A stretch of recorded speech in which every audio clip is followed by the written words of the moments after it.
Donald Trump and Vladimir Putin, two of the most powerful men in the world, shaking hands under the cold skies of Anchorage. Cameras flashed, microphones captured every word, and the world held its breath. For many, this was just another summit, another meeting of global powers. But for Africa, for the millions of people who go to bed hungry every night, this meeting held a deeper question. What does this mean for us? Because while Trump and Putin were sitting across a polished table discussing wheat, gas, and security, African families were standing in long lines for bread. Children were going to school without breakfast. Farmers were struggling to get seeds for the next planting season. The truth is simple. The fate of African food security is being decided thousands of kilometers away. In Washington, in Moscow, in Brussels. And Alaska, on August 15th, was just another reminder of that reality. Trump spoke about protecting American farmers, about keeping U.S. dominance in global grain markets. Putin emphasized Russia's role as the breadbasket for much of the world, especially Africa, pointing out that his country feeds millions on the continent. Both men smiled for the cameras, but behind closed doors, the message was clear. This is about them, their interests, their profits, their strategies, not about us. And that is the heart of the problem, because while they negotiate, Africa waits. We wait for their ships to dock with wheat. We wait for their decisions on sanctions. We wait for their prices to rise or to fall. We wait, and in the waiting, we starve. But here's the question. For how long will Africa keep waiting? We have some of the richest lands on Earth. From the Nile Basin to the fertile soils of Mozambique and the Congo, from the highlands of Ethiopia to the plains of Nigeria, Africa is not poor in resources. We are poor in management, poor in investment, poor in vision. And that is what must change. Instead of depending on wheat ships from Russia or corn exports from America, Africa must grow Africa's food. Instead of letting politics in faraway places decide whether our children eat, we must build our own resilience.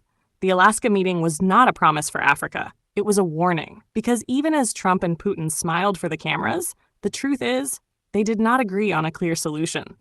They clashed on trade terms, on military positioning, on sanctions, on who controls what markets. There was no roadmap, no firm deal, just vague words, staged gestures, and media spectacle. And while they failed to agree, we are the ones who pay the price. Every time the U.S. imposes a sanction, prices rise in Africa.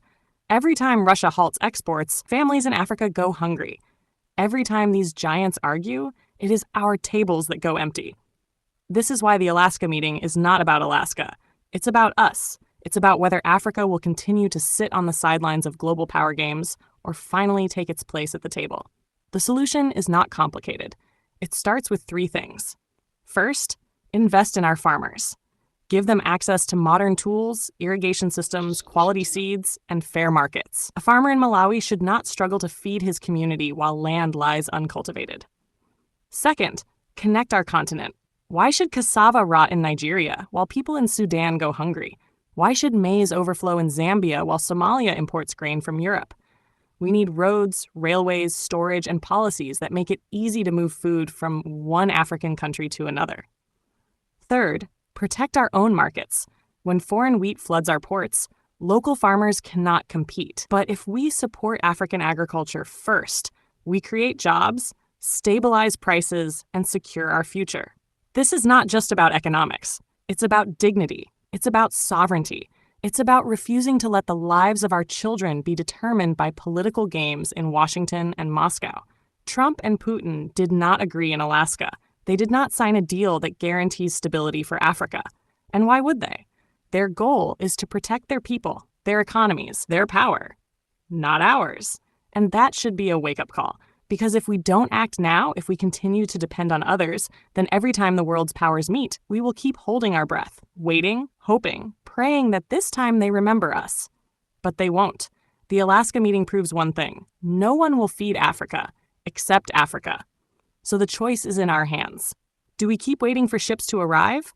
Or do we plant, harvest, store, and feed ourselves?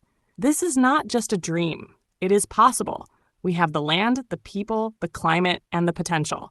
All we need is the will. And so, as we look back on the summit in Alaska, let it not be a symbol of our dependence, but a turning point. A reminder that Africa cannot afford to keep waiting for solutions that will never come. The world will continue to hold its meetings. Leaders will continue to shake hands. Cameras will continue to flash. But unless we act, Africa will remain at the mercy of decisions made oceans away. And that must end. The Alaska meeting is history. What comes next is our future, Africa's future. So let us rise. Let us grow our own food, feed our own people, and stand on our own feet. Because only then will no handshake in Alaska, Washington, or Moscow decide whether an African child eats or goes hungry. The choice is ours, and the time is now. If you believe Africa must stand on its own, share this message. Talk about it. Push leaders to invest in African farmers, because the only true food security is the one we build for ourselves. If you found this message powerful, please hit the like button. Subscribe to our channel to join a community dedicated to building a stronger, more independent Africa, and leave a comment below to share your thoughts on how we can end this cycle of dependency.